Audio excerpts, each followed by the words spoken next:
Welcome to the February 20th broadcast for Video a Day Debruary here on the Debsterism channel. My name is Deborrah Cooper. I serve as the producer and host. I'm also an advice columnist and author, written several different books on dating and relationships. What you're about to hear is a recording from a show originally aired on Blog Talk Radio, May 23rd, 2010. It addresses the issues of concern about the socialization of women around codependency. In our times, we call women, like what I'm going to be talking about, mammies and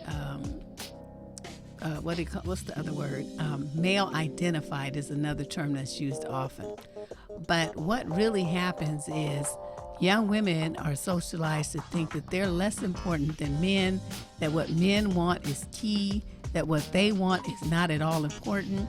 And so you have generations of women, especially African American women, who go out into the dating pool with a lowered opinion of themselves and their value.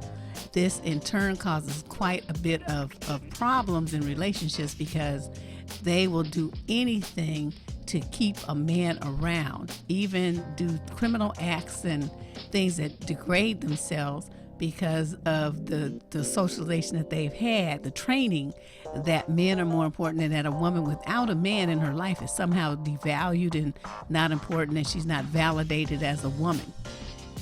So I hope you enjoy this. Please feel free to put your comments and questions down below underneath the video.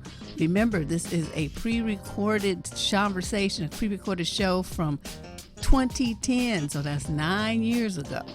There's no need to call that number. I don't know who has that phone number, but I'm just cautioning you, do not call the call-in number that you may hear shouted out on the show. That was in 2010. This is 2019. So just let that go.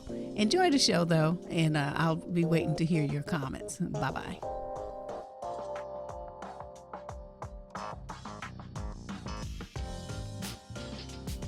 We're going to be discussing a social issue and how it pertains to romantic relationships and females. The subject of the show is, are women socialized to be codependent? Now, I know that's a strong statement, but you know me. I don't usually tend to make middle-of-the-road or weak statements. I just put it out there. And I'll put it out there for you to discuss and for you to share your opinions on. I'll be sharing mine. The telephone number to call in is 347-327-9214. Press 1 on your keypad if you have anything to add to the conversation as we move along discussing codependency and female socialization. Now, I realize this is a strong statement, and I know a lot of people are going to disagree with me, but hey, do what you must. I say what I have to say because of the observations that I've made over the past few months about how some women perceive not only themselves, but other women and what their appropriate, quote, and that's in quote, relationships are to men and as well as to their children.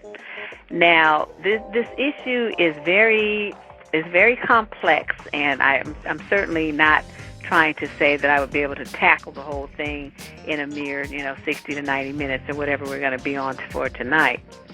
But I think it's one that we should kind of open the door to because women are not really understanding how deeply ingrained these attitudes and the belief that men are more important than they are is ingrained in them.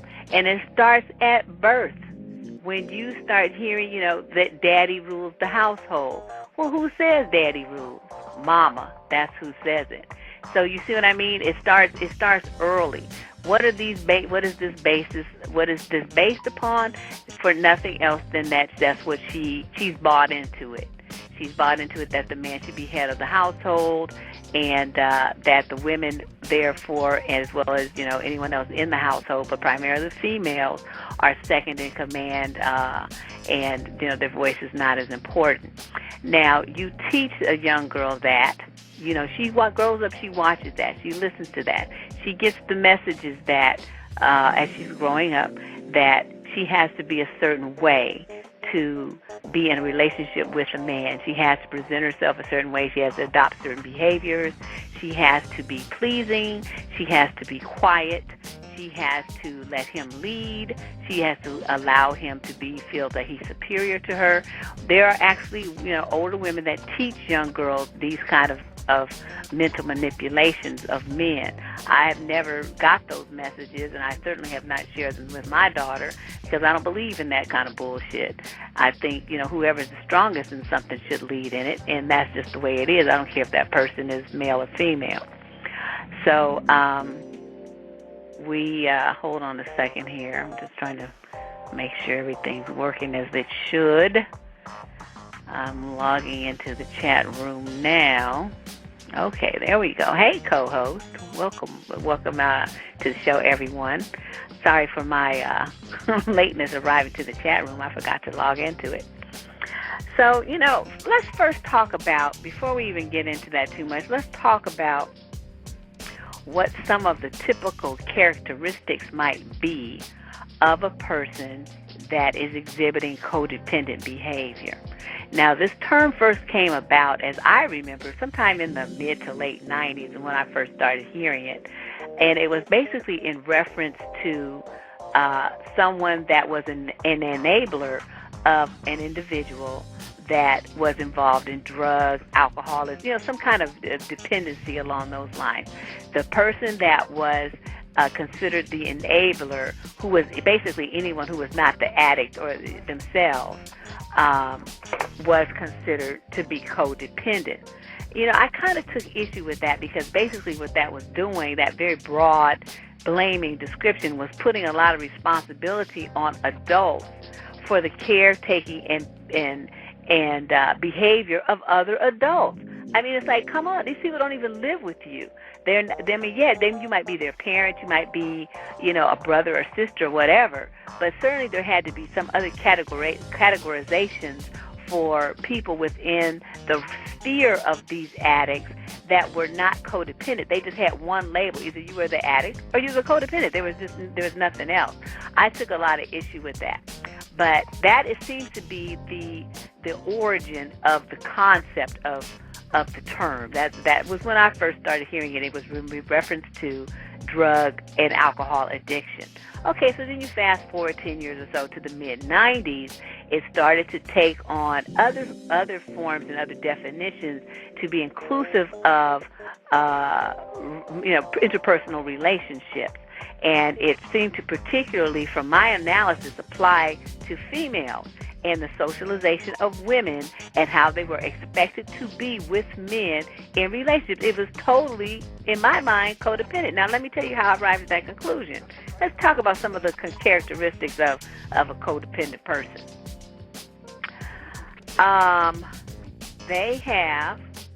Codependent will have positive feelings. They develop positive feelings about themselves from being liked and accepted by other people. That means they have little to no self-esteem. They get their definition of who they are based upon their relationships with others. Does this not apply to women? Many women feel that they are nothing if they don't have a man. We talked about this all the time. This is a common belief system and a very, very widespread pattern. One of the number one ways that men will try to insult a woman is by saying to her, "That's why you're single." You see what I mean? These two things play hand in hand, back to back. A woman feeling like she's nothing without a man, and a man telling her, "Well, you're nothing because you don't have a man, you're single." So, this is all kind of these two things work together. Okay, number two. The woman's attention in the relationship is focused on solving the problems of other people, relieving their pain, their confusion, their problems. And so when those goals are met, her self-esteem rises because she has done something for this person. Now, does that also not apply to women and the socialization and the expectations that people have of females? that a woman is supposed to be there for her husband. She's supposed to be there for her boyfriend. She's supposed to be there for her children. Her job is to solve their problems. Her job is to make sure that everything with them is okay. By that, she is supposed to feel better about herself as a woman or as a mother or as a wife or perhaps even all of the above. Okay, point 2. I hope you guys are following me here. Now, if you missed this and this seems confusing to you, please go back and check the archive. You can write this stuff down that I'm saying, and you will see the correlation between feminine socialization and this disease process that they call codependency.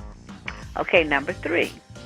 Codependents tend to personalize everything that happens around them. They see everything that happens as being directly related to them. The relationship that they have with men, for instance, might play out as, say, that guy cheats on her. Well, somehow she's going to internalize that as being her fault, that he did not keep up his end of their commitment. It's something that she did wrong, instead of looking at, no, he's just a jerk and an asshole. So she is going to take that and assume the responsibility for that and blame for that. Other dumb women will co-sign on it because they've been just as brainwashed as she has. So they'll be like, yeah, she ain't doing something right. She don't even know how to keep a man. That is typical drama conversation that comes from the lips of both men and women to berate a female whose man leaves her or cheats on her or beats her or, anything of that nature. So you see what I mean? This is all socialization here. Number 4, the clothing, the appearance, and the behavior of the mate are dictated by the codependent, because he, or in our case she, feels that person is a reflection of him or her. Now, this particular thing applies to males and females. Primarily, I'm sad to say, to males, where the women are the person that is expected to do the reflecting. Because guys have actually said to me, I think I mentioned it on a show or two ago, that their wife is a reflection of them. So to me, I knew the man who was saying that had some self-esteem issues, because I feel like, no, your self-esteem is a reflection of yourself. That's why the word self is in there, brother. You don't get it. And then, her self-esteem is a reflection of herself as well. She is not a part of you, therefore she cannot be a reflection of you. A reflection is a mirror image. The thing staring back at you looks and acts and does everything that you do in a mirroring way. A woman cannot ever be the mirror reflection of a male. That is just never going to happen unless you grow boobs and get a uterus, brother. And she starts swinging some testicles and a penis. You're different from this get-go. And so anything else you're talking about is just ridiculous conversation. It's not relevant. So, that's something that I think, people need to really focus on as well.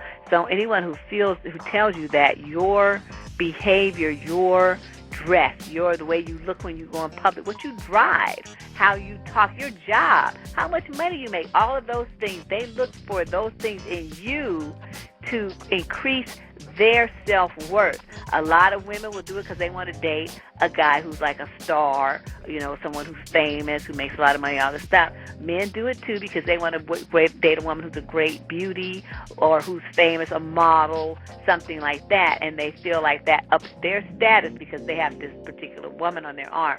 Both of those individuals fall under the umbrella of codependent.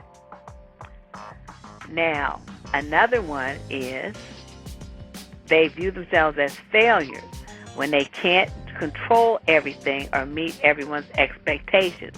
I've heard things of this nature from women over and over again that expect they should be able to work 12 hours at a demanding job and still bake cookies and make popcorn balls with their children every evening, read them a story, do homework, do all these, keep a house spick and span, and sex their husband down like a, $2 whore every night.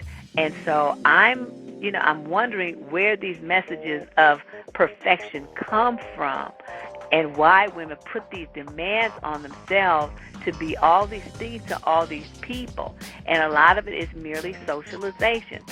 So I'm going to open up the switchboard. If anyone has a comment on some of the things I've just said, you have some controverting thoughts, or perhaps you even agree with me. You want to have an example you'd like to share of this situation you found yourself in that maybe perhaps is in line with what I described, please share. The number's 347-327-9214.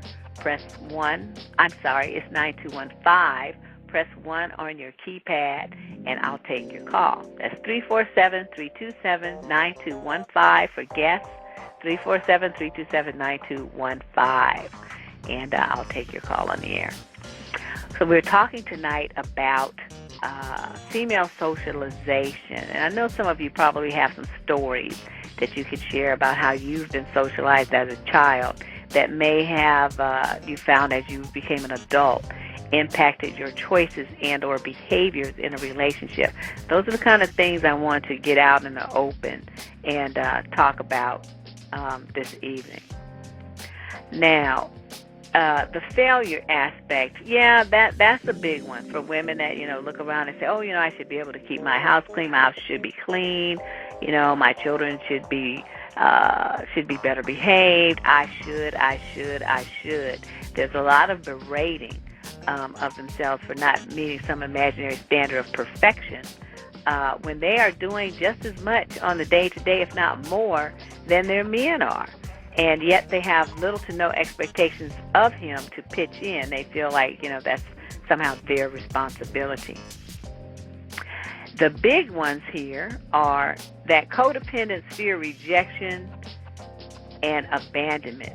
So they feel they must be involved and needed in every aspect of the lives of others. Not to be involved and needed equals abandonment. Haven't you observed this yourself? I've seen it with women with their children. I've seen it with women with their spouses. Now, as it plays out with the children, there's a natural letting go of children that should be taking place.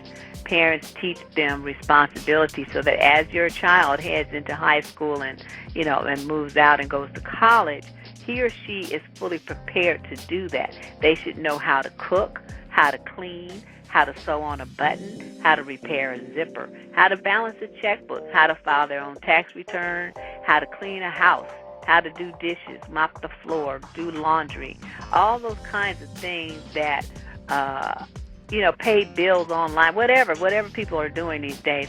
Your child by the age of 16 should know how to do all of those things independent of you. Most parents are lagging. There's a certain, especially with the mothers, seems to be a lot of need to hang on to the kids and keep them dependent on the mother so she feels needed. That is a codependent behavior pattern at work right there. It also plays out in relationships with the husbands because the husband, I can't find my socks. Well, instead of saying, wherever you left them, she runs around and she tries to find his socks. She packs his suitcase, she packs his lunch, she irons his shirt, she does all this caretaking stuff for a grown man that should be able to do at least 3/4 of that stuff on his own. It's like she might do it, if she wants to, but it should not be something that she's doing because she feels like if she doesn't, he's going to leave her. So there's a difference in motivation for the behaviors, and there are a lot of women who do that kind of thing and put that pressure on themselves, and it's also socialized in them because how often have we heard, even on this very show, if you don't do it for him, some other woman will. If you don't do this freaky act, he'll get it somewhere else. Do you see what I mean? There's a lot of fear-mongering going on there, and the use in our society of fear to intimidate and control women to make them do what these men want them to do. So this is very common. I don't think a lot of women have really realized what's going on. They just kind of expect it because of what they've been what they've been told is the deal with a relationship with a man. But it's not. A man of honor would never threaten his woman with abandonment because she won't do what he wants her to do in some kind of, vain and immature attempt to manipulate and control her. That is not anyone that loves you. That's a chump. So, these guys that come on the show and say that, they've been on my message board, they've called the show. In my mind, those are not any kind of man that any woman should be with. Once a guy has expressed that kind of belief system, he should be nexted, like, within seconds of those words leaving his mouth. That is not anyone you want in your life, because he's a fool. And, believe me, if he's going to threaten you about some little silly bullshit like that, there's no limit to what he would do to keep you under his thumb and to maintain an upper hand. The sky's the limit, so be warned. That's all I'm going to tell you right now. So you see what I mean? This socialization, that part about abandonment, being left, being cheated on, that is a great fear that is perpetuated in this society against women by both men and other women, because other women will say, well, girl, the clean up woman, and well, you don't want him, I'll take him, all these kinds of things. You better do it because somebody swoop in and take your man, all this kind of stuff. And the bottom line is no man is taken. He leaves because he wants to. But the fact that some cow would even have the nerve to tell you some mess like that, to try to scare you into doing something that you're not comfortable with doing or you really don't want to do, shows how biased her thinking is as well. She's been a victim of the same socialization I'm talking about. Now, another important aspect of codependency is that the codependent person is usually not really aware that this is how they feel. They don't know. They've never questioned it. So a conversation like the one I'm having with you guys right now is shocking to them, because they're hearing, oh yeah, that is how I am. That is what he said. That is what my best friend told me. They're not really connecting the dots, so they don't see the big picture of how their mind is being manipulated in this relationship. So the codependent is not really thinking about how she feels about what's happening to her. She's thinking about how other people feel. So in a situation where there may be some harm being done to her, like, let me throw out an example. Let me think of something right quick. Oh, I don't know. Say she found out that her boyfriend, was messing around with some chick and had the chick believing that, he was single. And so the woman, is all devastated because she found out that he has a girlfriend, which is, our codependent person we're talking about. Now, the codependent, instead of being angry at the boyfriend for lying, for trying to get at some other woman, for cheating, whatever it was he did that violated the terms and boundaries of their relationship, instead of focusing on that, the codependent will either be angry at the other woman and take out her rage on frustration on her, or she will feel sorry for the other woman and be like, oh, well, she didn't do it on purpose because she didn't know. He lied to her. Okay, but what does that have to do with what he did? That still has nothing to do with it. So once again, the codependent is, protecting and caretaking of other people versus herself. And this is a very, very, very common problem. Now, of course, this list is not all-inclusive. It just was, a few little highlights that I could think of. But, and a perfect example is, those of you who may not know, I launched a new website earlier this week entitled blackwomenvent.com. It's a place for black women to go and talk about some of the issues that bother them. And, just a venting place. There's no right, there's no wrong. Hold on a second. But it's just a place for women to, share their frustrations. Let's put it that way. Share your frustrations. It's blackwomenvent.com. So on there, I posted a message that had come to me some time ago on the old Ask Heartbeat board from a woman who was very frustrated with her life in over a 24-hour period with 2 young children. And she expressed that, she couldn't even go to the bathroom without them bugging the fuck out of her. She tried to eat a little piece of cheesecake she got at the Cheesecake Factory. She's trying to enjoy her dessert with a nice cup of coffee. One of the kids knocked the coffee over. They begging for a cheesecake. They just bugging the crap out of her. And, you know, she's like, they always want something. You know, nobody gives her anything. It's just one never-ending demanding situation. She was expressing her frustration about that. Every woman I know who's a mother has felt the exact same way at least 25 million times. So it's nothing new. I laugh because, you know, I've been there. I saw the humor in it. And, you know, so did every other woman who I know who's a mother. We understood it. Some woman who is a single woman who has no children, who, of course, has no clue what we're talking about, sits up there and starts to berate the woman for saying, you know, she should have been prepared for motherhood. How could she say such a thing? Children are a blessing, a gift, all this old rhetoric. And the bottom line is, chick, you don't have no personal experience about what we're talking about. It's like talking about driving, and you want to criticize somebody for being a bad driver when your ass ain't never been behind the wheel. Shut up. You don't have a voice on this particular issue. You can have a thought, but, you know, your thoughts don't matter. You're just clueless about the realities of being a mother, the demands on your time. Even when you have a husband, you know, they don't do shit.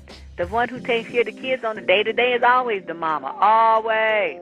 So it's like, you know, her comments were just very negative, and, you know, she was very critical of the woman who was merely expressing her frustration. It doesn't mean she doesn't want to be a mother. It certainly doesn't mean she doesn't love her children. It means right now she is frustrated. She wants to have 20 minutes to herself to use the bathroom, have a cup of coffee, and eat her cheesecake. Is that such a problem?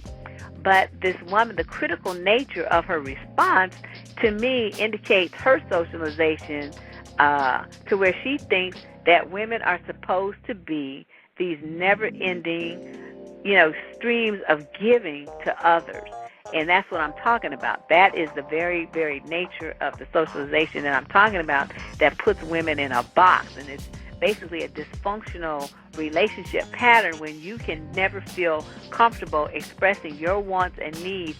And if you do, people view you negatively as selfish, mean, awful, a bad mother, a bad wife, just because you want to have some time to yourself.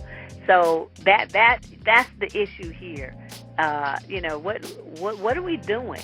What's going on? And ladies, when are you guys gonna like stop accepting this kind of stuff as the status quo and the behavior that you want to adopt?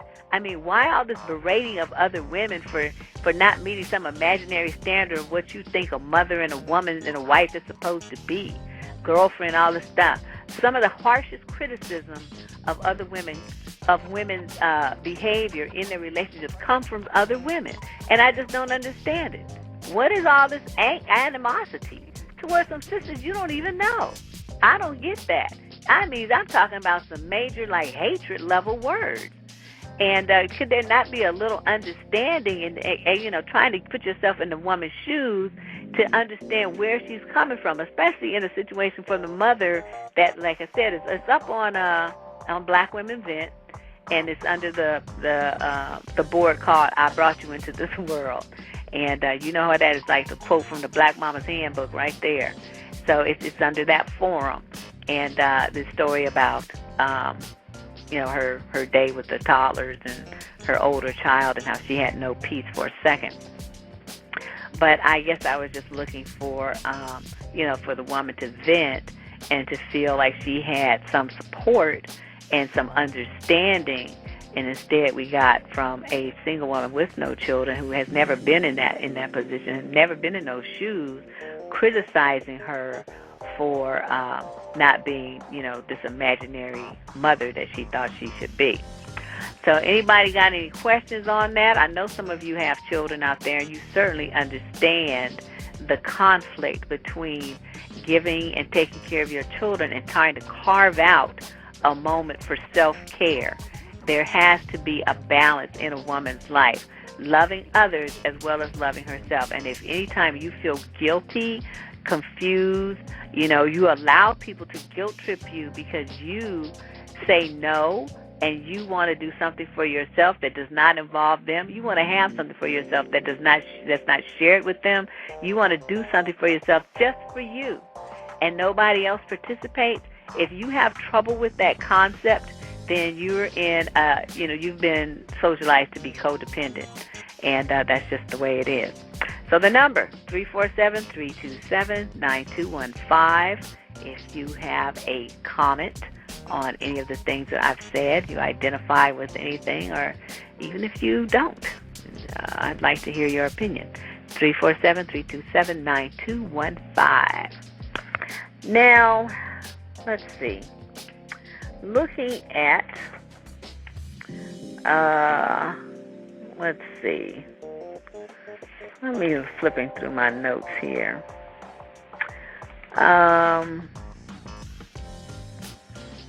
Sometimes women are socialized to not ever say no. Women are socialized to be nice. Women are socialized to be pleasing. Women are socialized to worry about other people's feelings and hurting them, and women worry a lot about, well, if I say this is going to make this person upset. Are they going to be, are they going to not like me anymore? Are they going to be angry at me? And this kind of thing. And they, women write my advice column all the time expressing those concerns, even when it comes to like ending a relationship, or telling a guy that something that he's doing is making her sad or uncomfortable, is hurting her feelings. They seem to be very hesitant about establishing and maintaining those boundaries. And it is extremely, extremely common. So I can't tell you how many thousands of letters I've gotten over the past 15 years or so, where the women ended it with, I just want to be nice. I just don't want to hurt his or, quote, her feelings. And I've always wondered how they expected they have the power to hurt anyone if they're just telling the truth. If you're telling your truth, you can't worry about, how someone else feels about it. You should only be worrying about your truth, and delivered in a calm, non-name calling, blasphemous way.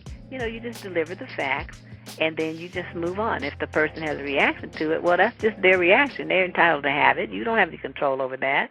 They can be sad, they can be angry, they can be depressed, whatever they want to be, they can be that. But the bottom line is you don't control that. You only control yourself. And that seems to be an issue, something that's very, very difficult for many, many women to understand and accept. So caller 803, your mic's open. What's your question or comment? Hey, Miss Heartbeat, it's Princess FAA. I was just calling in to say hello and show my support. Well, thank you. Thank you very much. Do you identify with any of these issues in a past relationship, or you just, as the saying goes, did too much? Wow, see, one thing, Miss Heartbeat, that the ladies, we got to, let them know is don't let your guards down. You got to, not saying that you have to be ready to fight, every guy that come your way, but you got to always be aware and be up on your game, and have your guards up and don't let them down. Let them call you, where you're stuck up or you this and that. Or, just make sure that you're aware, and have your guards up, and have your eyes open, your ears open. Oh, I'm a firm believer in having your eyes and ears open. Make sure that, I always tell women, make sure that what a guy tells you, words are fine, but pay more attention to what he does. And if what he does and what he says matches, then you're good to go. But if there's a discrepancy in either camp, you better step back and re-examine this situation very thoroughly before you get in any deeper. Right, this is a really good topic you're doing tonight. I missed the first couple of minutes of the show, but I'm going to definitely catch the archive of the first beginning. Because, this is something that, need to be talked about a lot. That's going on with women, Yep, very much so. It really bothers me that so many women are willing to sacrifice themselves, even some of them sacrifice their children even in situations where they are involved with a man who is violent or abusive because they are so desperate to keep that relationship that, they drag their children. They're settled. Miss Heartbeat, they're settling. Well, what do you think is up with that? Why? It's weakness. It's weakness. Not being able, women being afraid to stand up, just because they feel intimidated by the man, and it's a self-esteem issue too. Some of them feel they can't do any better, Miss Heartbeat. Oh no, that's so they're willing to sacrifice their children. That's really sad. That's sad to me. Well, I'm going to cover a few more points here. But thanks, Princess, for calling in with your support. You made some You're good welcome, comments, sweetie. girl. Thank you. Okay, talk to you later. Bye, sweetie. Okay, callers, listeners, if you have a comment on this topic, which is, are women socialized to be codependent? Those of you that may have missed my long rambling definition, basically a codependent is someone who involves themselves with another person in a role where they take care of that person and worry more about that person's feelings, needs, wants, actions than they ever do their own.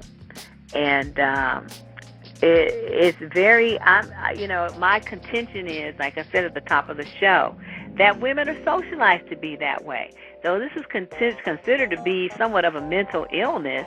What are you supposed to do if the very behaviors that men often complain that women won't exhibit, or things that they're looking for in a, quote, good wife, are straight out of the Codependent Handbook? This is a woman who feels like she is put on earth to serve her man. Okay, how many brothers are sitting up here talking about on this show and others all over the internet that they want a woman who's submissive? That basically means you are the boss. You get everything you want and she gets nothing. That's what that means. So, there we go. Now, how are these tactics used?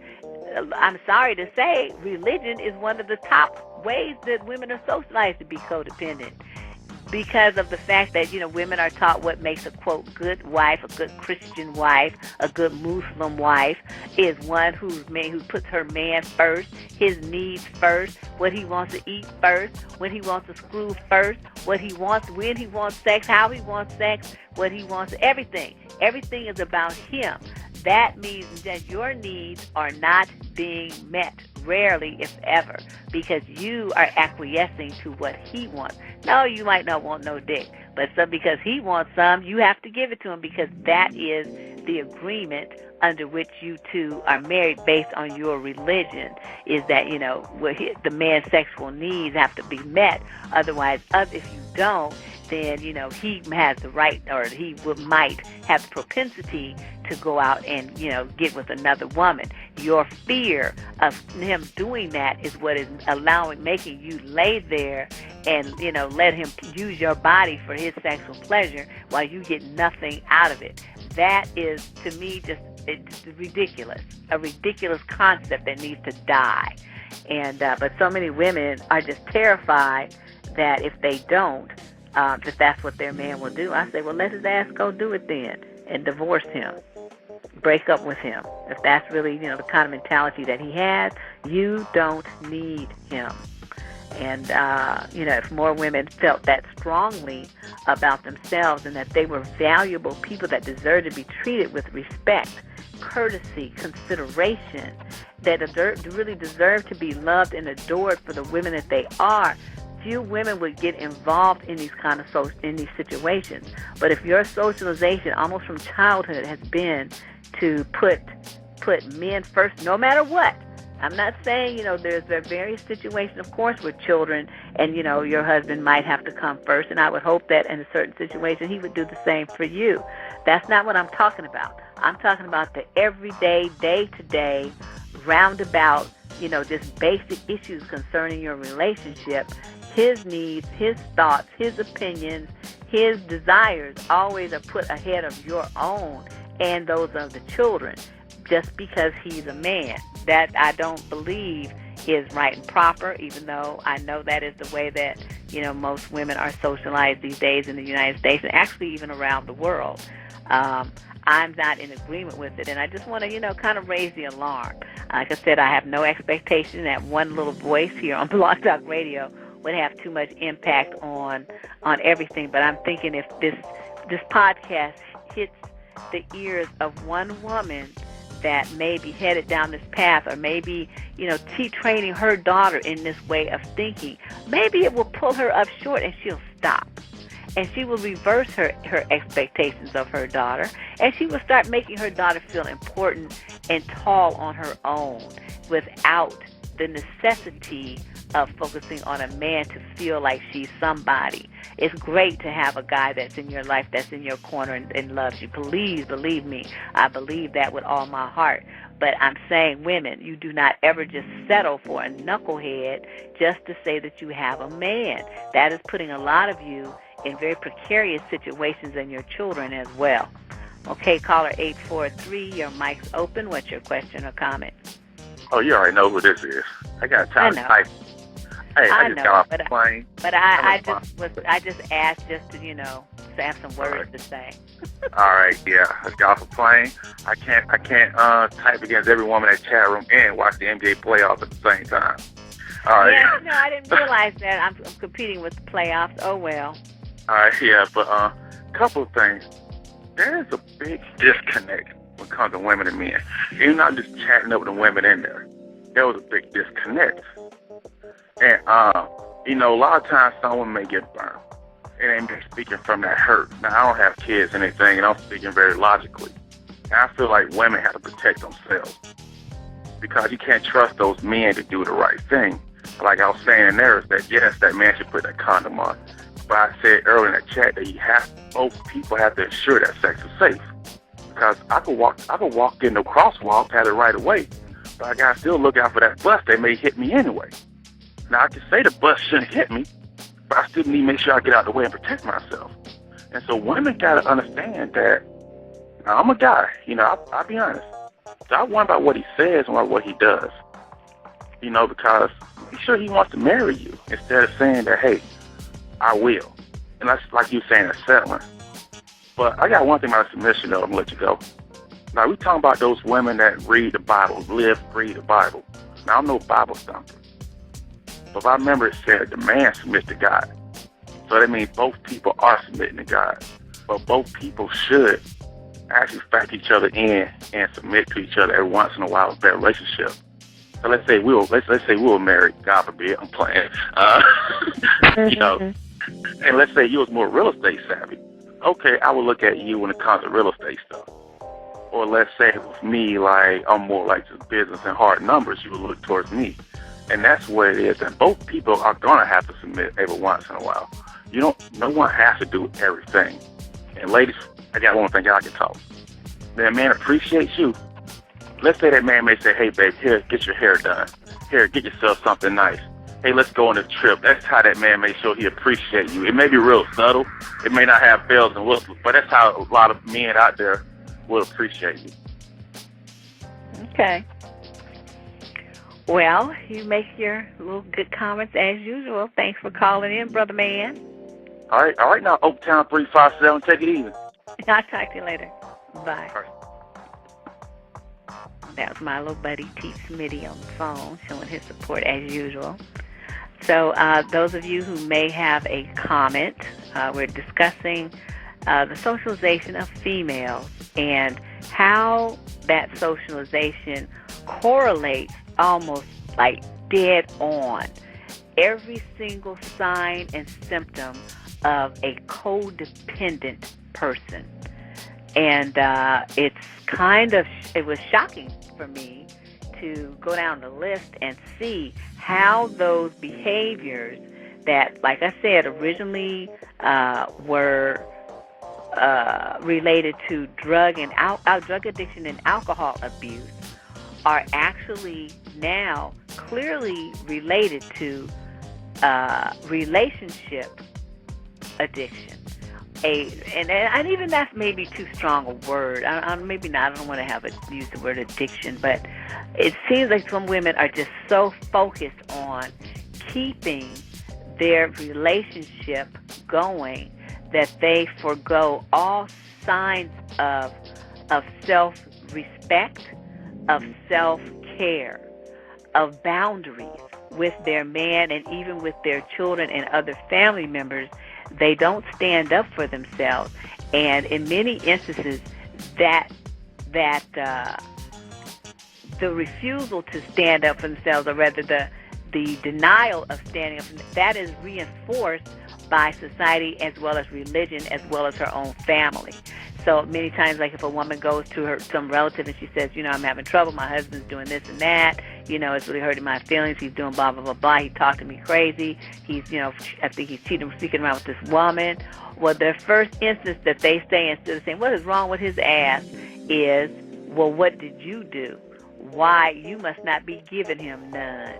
You must need go to get your Victoria's Secret and get you some new lingerie.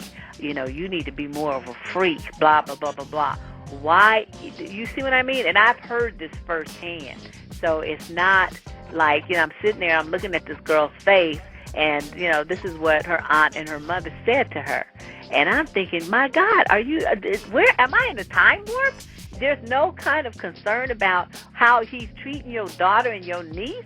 You are worried more about what she's doing, what she should be doing to keep him around when he's already disrespected her and violated the vows of their marriage. Are you fucking kidding me? So you see what I mean? There's a mentality at work here that I just don't have it. I don't have it, never had it, glad I don't have it, don't want to have it. I don't look at relationships that way, and I don't look at men that way. I think if you're with a man and he does not do what he's supposed to do and the things he promised you, next his ass. Don't hang on to him. He's not worth hanging on to. He is a jerk. And I don't care if he is your baby's daddy, your husband, whatever. If he is a consistent knucklehead, you get rid of him. Now, everybody can make one mistake. I'm not saying that. Especially if you're married, you all should try to work that through. Please understand me. That is the only instance when you should. You just dating some fool, he should be nexted. You don't have the kind of tie to him that you would have to a husband. So, but if he continues to behave in that manner, then you need to next him. So, let's see. The number 347-327-9215. If you have a question or comment, you can either type it in the chat room. Co-host will alert me to what you said, or you can call on the phone directly, 347-327-9215. Press 1 on your keypad, and I'll take your call as soon as I can. Let me see. Where was I? God, I have so many notes here. How is it that a codependent woman will pretty much insist on helping a man? This gets kind of touchy because I think most guys don't really want a woman's help. And if they do, they'll tend to ask for it. They'll say, well, can you do blah, blah, blah, blah for me? But most men are not really looking for a woman to step in and, do for them. It doesn't make them feel very masculine if they have a woman doing that kind of stuff. But I've seen a lot of the codependent, what the women I label as codependent, step in and do too much. They defend the man. I observed that online with one of the male chatters here. His fiancée jumped in and defended him against other women. And I'm like, when a woman does something like that, she's doing too much. She needs to sit her ass down somewhere, because it is a grown man. He's opening his mouth, giving his opinion. That is his opinion. And he needs to deal with the repercussions and or the kudos that come therefrom. that is not her affair to defend him against some other woman. That's too much. She needs to shut up and sit down some damn where. Now, this also happens in situations with women that try to interfere in, their man's bosses, with his friendships, with his family. It's like all of that. Exactly. Dev Kali says, acting like his mama. That is exactly what I'm saying. There's a woman doesn't realize you can't be a man's mother and you can't be a man's mother and lover at the same time. You have to pick one. Because if a guy is making love to you, but he thinks of you in a motherly fashion, there's some kind of, little complex going on there, that's not cool. So, you're going to have one or the other. So, I think a lot of the codependent women don't realize that, when their man kind of turns off to them sexually or the sex becomes, kind of boring, that is kind of a side effect of that caretaking. The man cannot feel good about making love to you when you treat him like he's a child and interfere too much in his life. So that's something I think a lot of women don't really consider, and they look at their love life and why their man avoids them. Kind of check yourself and look at how you treat him. If you just swooping in like Superwoman and, doing too much caretaking, then you might need to step back and stop doing that. Likewise, guys, look at yourself too. The expectations that you have of a woman and, how she needs to put you first, how she needs to submit to you, how she needs to do this and be that and talk to you a certain way. She needs to be quiet. She needs to do things to meet your approval, blah, blah, blah, blah, blah. You're setting her up in a codependent relationship with you where you're trying to train her that your thoughts and feelings are more important than hers. And that is not true. If both of you are going to be in a relationship together, your feelings have to be important to her. Her feelings have to be, we know what I'm trying to say, vice versa. Each of you has to feel that way about the other. It can't be we're all on one side where she's, feeling like what you want is important and you just feel like what you is important. Well, then who's feeling like she's an important person? No one. And that's just not cool.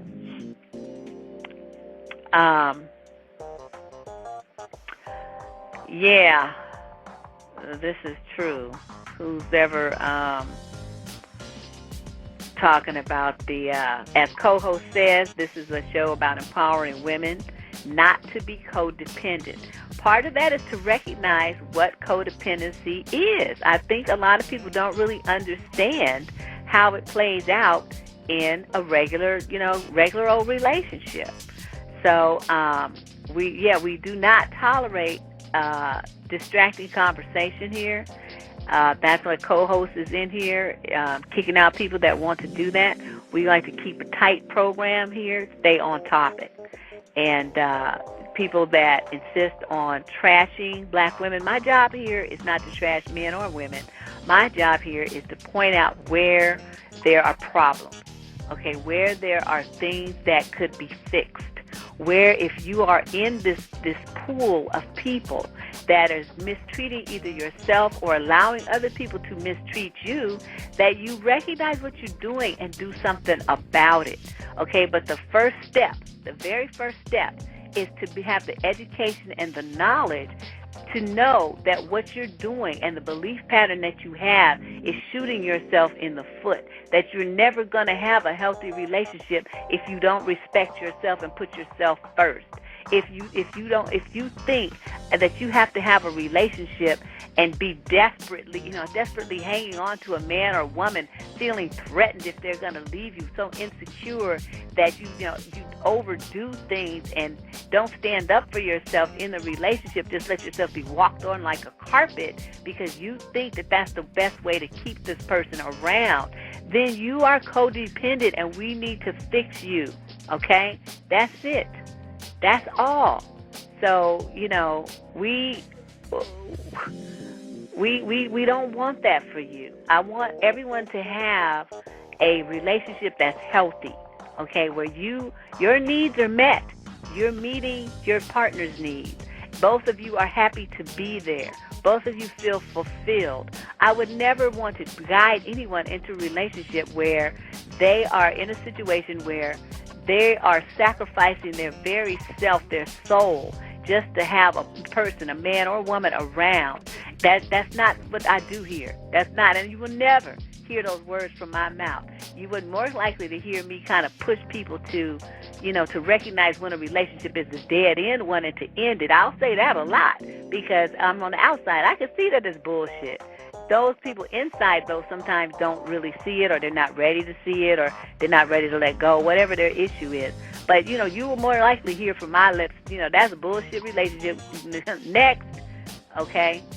But in this particular instance, I'm trying to in this conversation, I'm trying to educate some women about what they're doing and why they're doing it. So then you can take this, you can listen to this, you can read books. One of the classic books on this topic was written, I think, in the late 70s, early 80s maybe, called Codependent No More. I believe the author's name is Melody Beatty. It's probably on Amazon. It's one of the best books on this subject I've ever read, and it was like one of the first, very, very basic, very easy to understand, very, layman's terminology, not like psychobabble. And in there, she has checklists and very detailed explanations about what a codependent relationship is and what codependent behavior is. So, I'm giving you my example from what I've seen, but, I do know that book is a tool that you can use to help you get to the other side. Also, you can look into counseling. If this seems to be something you can't do on your own, and you really are so deeply ingrained in this psychology that you've been socialized in to think that you have to give everything and be everything for everyone other than yourself, you need professional help, because you will end up angry, bitter, and used up. I've seen women like that. They're wrinkled, they're dried up, they're angry at the fucking world because they've given everything they have to give to people that didn't appreciate it, and really in the end left them anyway for someone who wanted a more balanced relationship. So, you ladies, listen carefully to this. I'm not trying to yell at you. I'm not trying to be mean to you. I want you to understand what you're doing and how it's going to hurt you if you don't do something to correct your mentality when it comes to men and when it comes to relationships. You have got to put yourself first, even with your kids. Yes, I said it. Kids are not the number one in a relationship. You're married, your husband better be number one, and you better be number one to him. Your kids are number two. And I see too many women put their children first, and that's not the way it should be. Children need to know their place.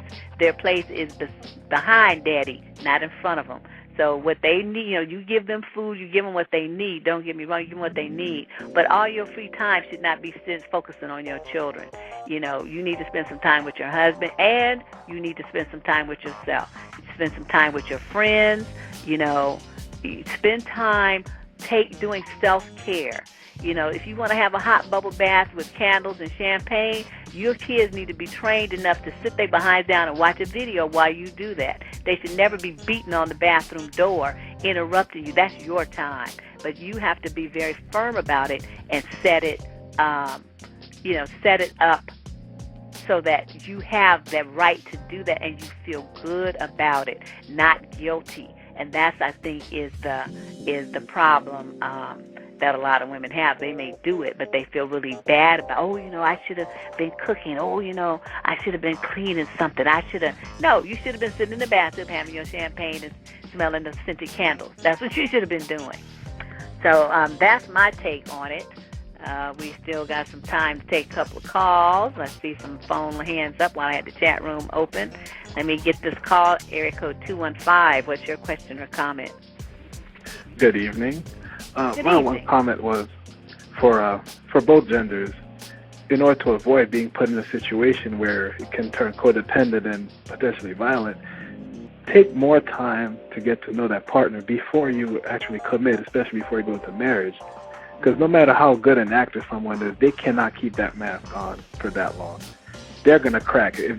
If they're pretending to be Mr. Nice Guy or Miss great lady, at some point you're going to see their true colors through the cracks. And just be vigilant. No, you're I right. think people rush into it way too fast. Yeah, they do, but that's what I said, that hunger that a lot of women have been socialized to feel, that, they are nothing without a man. And like I said, a lot of guys reinforce that by saying to a woman, if they want to hurt her feelings, or, if she's getting over on them on an argument or something like that, and they want to smash her, that's why you single. That's the kind of that hunger. It's taught on both genders, because in the same fashion, a guy, he'll get clowned like, oh well, you can't get laid. We got to teach both genders, boys and girls, that you are okay the way you are. That if you don't get a husband or you don't get a wife, if you're not getting laid, you are still okay as you are. You're great, focus on being a good person, and don't focus so much on that aspect, because you came to this world alone. You're going to die alone. You don't take your spouse with you and they kill you. When you die. When they bury you, they don't bury your spouse with you. So you're that's right. what I have to say on that. No, those are excellent comments. Thank you. You could put this as another instance where Heartbeat and Don Callisto agreed. This was I know. Dang, this is becoming May 22nd. This is like 4 or 5 marks on the calendar this year. I know, it's weird, isn't it? Oh, it must be because you're about to get married. When is the big day anyway?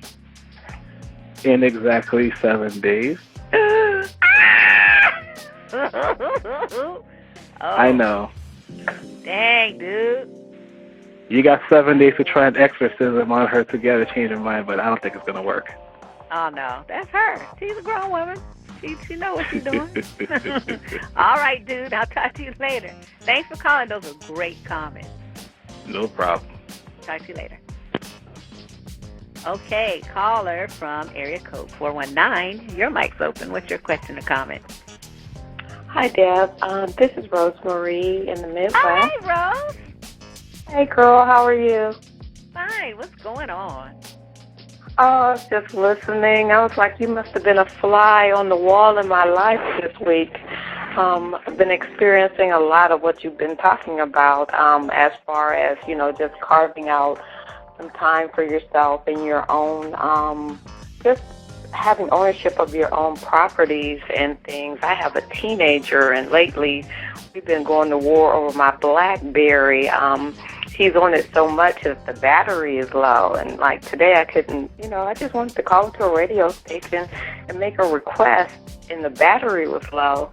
But I didn't lose it with him earlier. But when I came home, he wanted to go to the movies. And I'm like, well, no, I listen to Deb's show on Saturday. It comes on at 10, and it'll be late. I explained to him all the reasons why we couldn't go, as opposed to just letting it be a short no and leaving it alone. So then he came back with, oh, this is what this is about. It's about listening to Deb's show. And I was like, yeah, that's what I do on Saturdays. So then I did take a bath, and he was like, oh, you're only going to be in there for like 10 minutes? I was like, yeah. And I was joking with him because when I came back, he was all stretched out on my bed with the BlackBerry. And he was like, well, who's the man up in here? And I was like, if you don't get out of my room, I'm going to punch you in your throat and in your chest. I would never really punch him, but, I was joking with him. Girl, but, that's out the Black Mama's handbook. That's all right. That's on page 72. So he did leave, but like I said, I could so relate to the cheesecake analogy, and I was just cracking up. I was like, I only have one more year, and I really just hope that I have prepared him to either go to college or to the service or, do what he's going to do, because, at some point you do. You just want some time for yourself, and you need that break.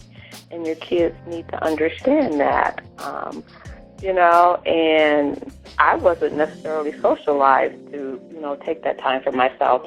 I had to learn, just to do it and not allow myself to be stressed out or try to live up to some type of standard of being like Superwoman, because it does a disservice to you, and it also does a disservice to your child or your children, because they can feel that stress and tension as well. Yes. But, it's like it's the whole thing, the mentality that, like I said, it's socialization, where women are, told that you have to be this and that and do this and that to be considered, quote, a good mother, and that if you don't do all those things, that means that you're bad. And so a lot of women, feel extremely guilty about, getting a babysitter or doing something for themselves. It's just really, it makes me sad, because what you see are a lot of women that are emotionally and psychologically depleted in their giving and caretaking of everyone else, which is, I keep going back to it, it's codependency that women have been socialized to do. And it's very negative. It's causing women to have heart disease, cancer, ulcers, high blood pressure, migraine headaches, gain weight from stress hormones. All kinds of things are happening to women because of their refusal to recognize that they have got to put themselves first. Husbands are second, kids are third. You have got to put yourself first. And that's just the way it is. And it's like my voice falls on deaf ears. But it seems like, as women get a little older, they get a little more comfortable with that concept. But women in their 20s, they still, as I say, are in the matrix. They just can't even comprehend that, they would be married and have a child, and that they would still put themselves first. This concept is just so foreign to them. I agree. I'm going to pass this on to a relative. We were even having this conversation on Thursday. I went to her house and used, like, her son's bathroom, and it was a mess. And I was like, "Are you aware?" And she was like, "Yeah." And I spoke to his dad, and his dad didn't step in or say anything. She said, "So I let it go." She said, "Because on Mother's Day, somebody almost got hit with a plate." And I'm like, wow, I would have never expected this from this relative, because they are like a picture-perfect couple. They're attractive, beautiful kids, nice, beautiful home. But she's not happy, and she was like, "You know what? If I had to do this all over again," she said, "I don't even think I would have kids." And, I just stood there, stopped in my tracks. Well, I realized I wrote that article, and girl, you see the flack I've caught for the article that's up on the Surviving Dating website, for those of you who may want to read it. It's entitled "Why Women Should Stop Having Children," and it kind of covers that, the drudgery and the thanklessness that goes on with motherhood. I mean, it can be rewarding, you know what I mean? I'm not saying it's all bad, but I think the benefits that women perceive that motherhood is going to bring them are sorely lacking. And so there's a lot of shock with the reality, because people don't tell you about that part. They only tell you about, get these kinds of wipes, and the baby's going to be so cute, and you won't get much sleep. But they don't tell you about too much more about it, the reality of motherhood and the ins and outs in the day-to-day. Nobody talks about that except me. I know, and for like this person and myself, I know we grew up with a lot of, "Oh, you're selfish if you don't have kids by a certain age," or every woman was meant to have a child that it would somehow, fulfill her. And I don't agree with that at all. I'm with you, girl. I'm with you. I really, really, as you know, you listen to my shows, I'm an advocate of women, and when it's time, I'm going to ride your ass like a pony. And when it's time, I will praise you and guide you and try to get you where you need to be. And I'm not saying everybody has to agree with me either. But I feel like there's some very balanced thoughts. I'm not coming off the top of my head. Most of the stuff is based on years and years of observation. It's not like I'm a scientist and I'm doing a real big study. I'm just going by what I see. And what I see is very sad. And what I see is a nation full of women that are upset and depressed and frustrated, unhappy, feeling unappreciated and unloved, because they are in situations where they're giving and not demanding to be given to.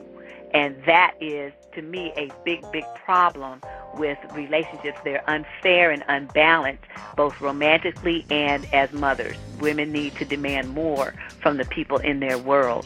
And I'm trying to guide people to see how to do it and where to start. I agree, girl. I'm in the choir. You know, I'm over here in the choir. Okay, let's get a note. Okay, Rose, I'll talk to you later. Okay, thanks. Bye. Okay, everybody, we're winding down to the final, where are we here? 20 minutes of the show. So if you have a comment, you have a question, this is the time to call it. Call it in, 347-327-9215. Press 1 on your keypad, and I will pick up your call. If you don't want to call, you can also type it into the co-host. Send her a little, private message or whatever if you're shy, and she'll communicate to me, and I will read it and respond to it as best I can. Okay? And let's see here. So yeah, that's that pretty much covers most of what I wanted to say about the whole thing about women. I think part of it, I would like for black women to open their minds a little more, because unfortunately, you know how I feel about religion. I'm not a fan of that mess at all. And I have seen where it has put too many black women in a chokehold mentally. And, sisters want to talk about, I want a godly man, and, this is how marriage is supposed to be, and all this stuff based on their religious beliefs. Now, I am not going to say you should not be religious. If you want to be religious, that's your choice. It's nothing in it for me, but if that's what you choose to do, that's fine. All I'm saying is be aware of what you are signing on for. That's it. Don't go into it blindly. Ask a lot of questions about them to the man that you are going to marry, or you're even thinking of marrying. You need to know where his head is. You need to ask him questions like, say we did get married. Where would we live and why? Tell me your idea of a perfect day. When a weekend, say, it's starting in the morning when we open our eyes. What's your vision of us having a perfect day? See if his idea jives with yours. Basic questions like that. Like if I had a conflict, your mother and I didn't see eye to eye about something to do with our baby, what would be your take on it? You see what I mean? You guys need to ask way more questions than you ask. I'm a good one. I could come up with 50,000 scenarios to get inside a man's head, because I'm going to know how his ass thinks about everything before I get myself lined up with him. That's why I'm single, because I haven't met a man who's thinking that I really like enough to want to be in a couple relationship with him. Some of them, they might be like the 60%, but I know that 40% is going to be a mother, and we're going to be fighting like cats and dogs. So there's no reason for me to be with him. And he might be a great man in every other respect, but he has this mentality that, he's supposed to be the head, and I'm supposed to listen to everything he says just because he got testicles. Think again, homie, and you can check me out as I go through the door over there. That kind of stuff. I would never get myself involved with a man like that, because I know that's not the man for me. But ladies, you guys, you just go through all these conniptions, you bend over backwards, and you give too much, you do too much for these men and for these relationships, and you don't expect them to do anything for you back. Even if something as simple as him, honoring you on Mother's Day, your birthday, Christmas, whatever. I don't do gifts. You know what? You don't do gifts, then you don't do me, clown. I'm out. You see what I mean? That's just somebody who's setting himself up to get all his needs met without giving you anything that's important to you that would be meaningful and make you feel good. So what if on the day he doesn't like it? That don't have nothing to do with nothing. Pick up a card, fool. It's $2.50. Okay, $3.50, whatever. Then, what's the problem? I would love for callers to contribute. Who's calling? Is this you on 845, Denise? I'm going to assume so since she's complaining. I'm not complaining. I don't complain. I merely just state the obvious. Okay, ma'am. What's going on? Hi, how are you? Fine. How are you doing? I'm doing very well, thank you. I'm the author of Raising Princes to Be Kings, A Single Black Mother's Guide to Raising Her Black Son. Mm-hmm. And I really celebrate my singlehood that I have. My son is grown. He's in college. He's living his life being a future king. And I really do celebrate my solitary time, my time of getting to know myself, my time now, because I spent the past 20 years investing in my son. And, you know, I do understand what you're saying about how the woman should come first. But at the same time, if she has a child, that child does have to come first. But at the same time, there has to be a mentor or some type of outlet of nurturing and care for that woman as well. So I do understand what you are saying.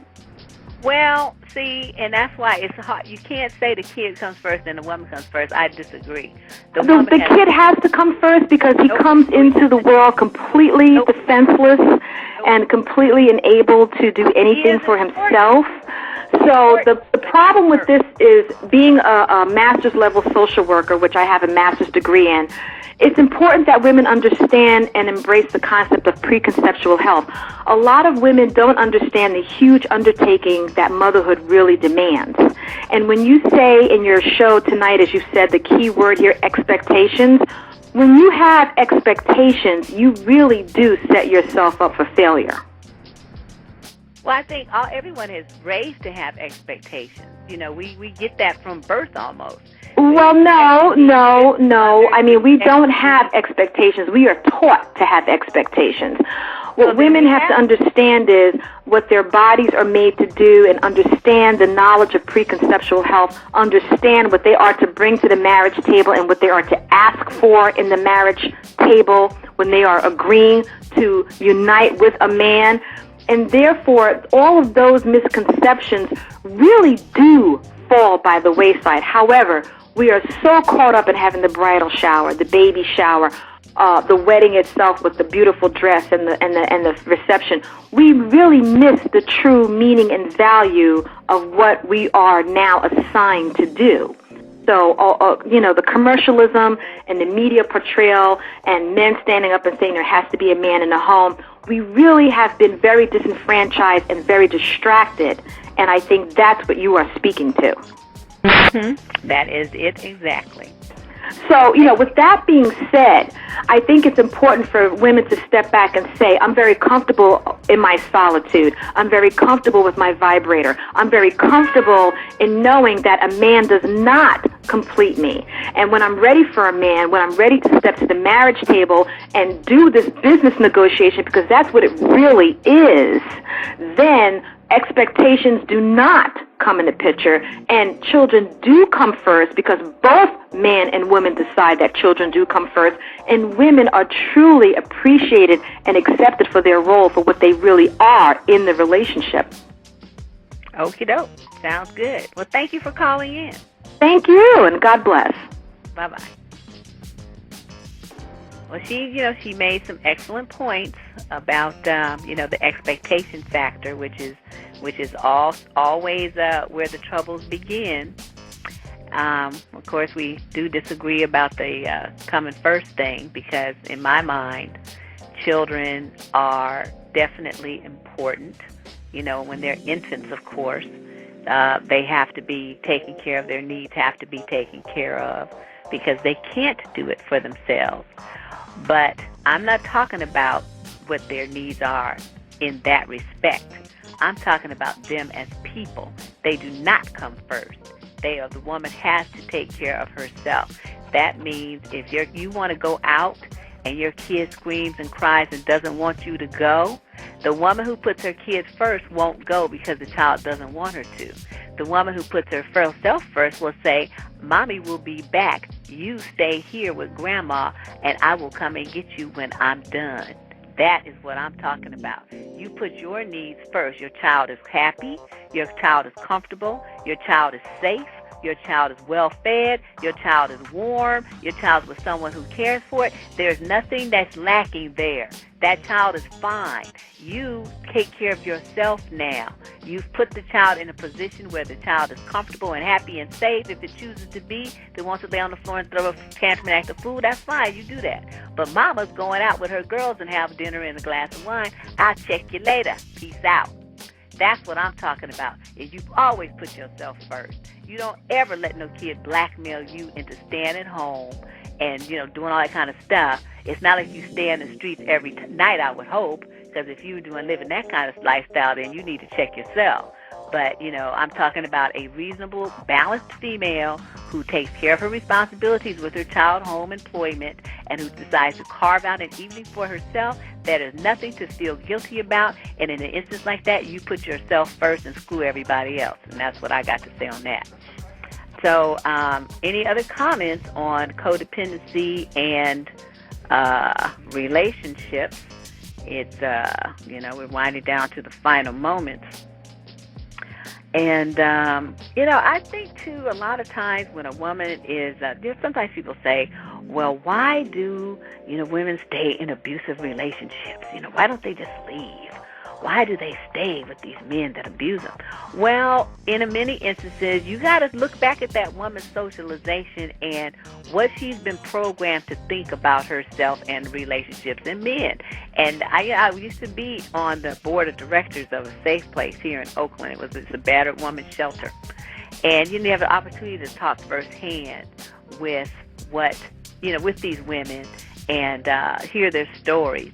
And most of them, from the ones I talked to anyway, I of course didn't talk to everybody, but the ones I talked to have the mentality that a man comes first. What the man needs, they're there to fulfill their man's needs at any cost, at any price, and that they and they alone are responsible for saving, basically for the maintenance and upkeep of the relationship.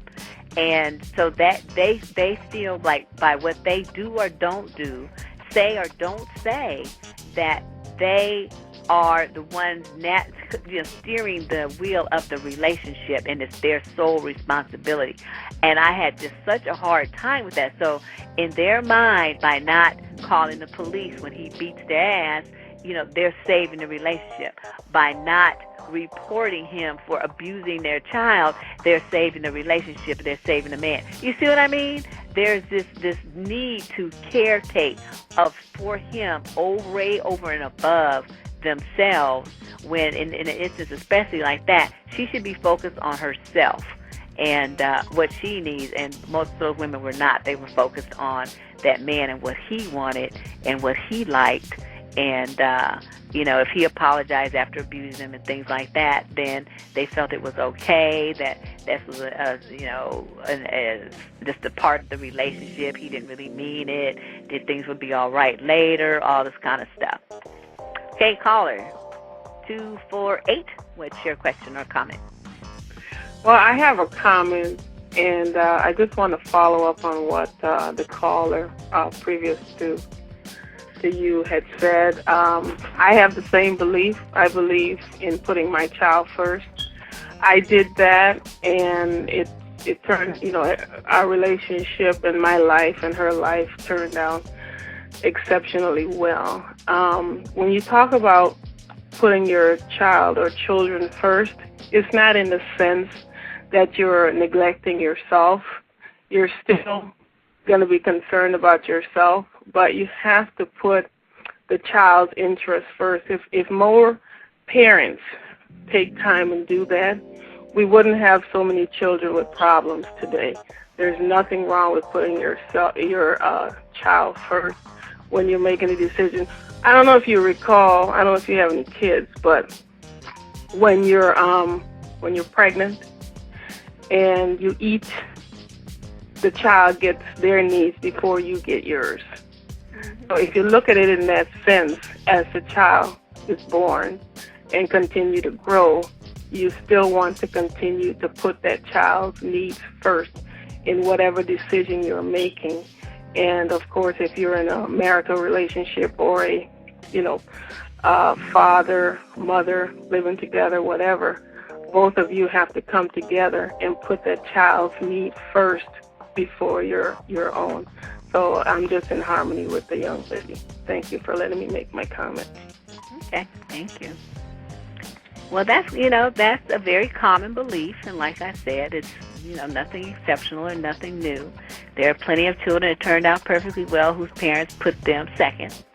So that in itself is no argument for a perfect parent either. There's plenty of spoiled brats that are in prison whose parents put them first and sacrifice themselves as well. They're walking on the streets on crack and spoiled brats.